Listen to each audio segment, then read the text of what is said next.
Justice Vaidyanathan, நான் ரொம்ப வருத்தப்படுறேன், தப்பாக நினைக்கக்கூடாது.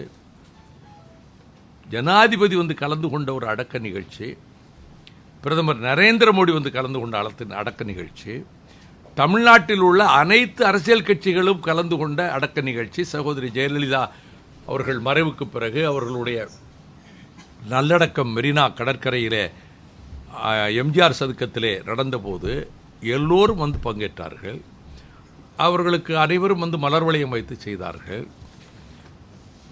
அவர் ஒரு கொஸ்டின் ரைஸ் பண்ணுறாரு, இதில் மர்மம் இருக்கிறது, ஒரு கேஸ் போட்டிருக்காங்க, இந்த மரணத்தில் சந்தேகம் இருக்கிறது என்று சொன்னதோடு நிறுத்திக்கிடலை.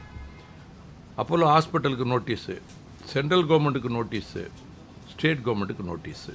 அப்படின்னா அப்போலோ மருத்துவமனையில் உள்ள ரெப்யூட்டட் டாக்டர்ஸ் அவ்வளவு பேரும் ஏதாவது தப்பான வழியில் ஈடுபட்டாங்களா, மூடி மறைச்சாங்களா? எய்ம்ஸ் டாக்டர்ஸை தப்பாக மூடி மறைச்சாங்களா? ரிச்சர்ட் பீல் யூகேலேருந்து வந்தவர் மூடி மறைச்சாரா? மக்களால் மதிக்கப்பட்டு அவர் அடக்கம் செய்யப்பட்ட இடத்தில் புதைக்கப்பட்ட உடலை தோண்டி எடுக்க உத்தரவிடவும் நான் தயாராக இருப்பேன் என்று சொன்னது most unwarranted, most unfortunate, most uncalled for. I express my regret and dissent. அவர் ஜட்ஜு தான், அவருக்குன்னு ஒரு லிமிட் இருக்கு.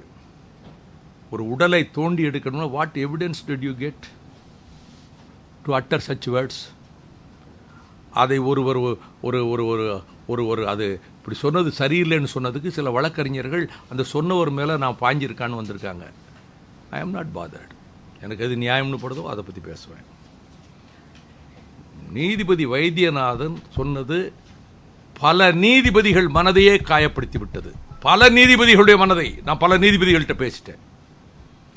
அவர்கள் மனங்களை மிக காயப்படுத்தி இருக்கிறது. Has exceeded his limits. எப்படி சொல்லலாம் தோண்டி எடுக்க சொல்லுவேன்னு? அப்படி என்றால் எல்லோரும் சேர்ந்து, அப்படின்னா what evidence did you get இப்படி சொல்றதுக்கு?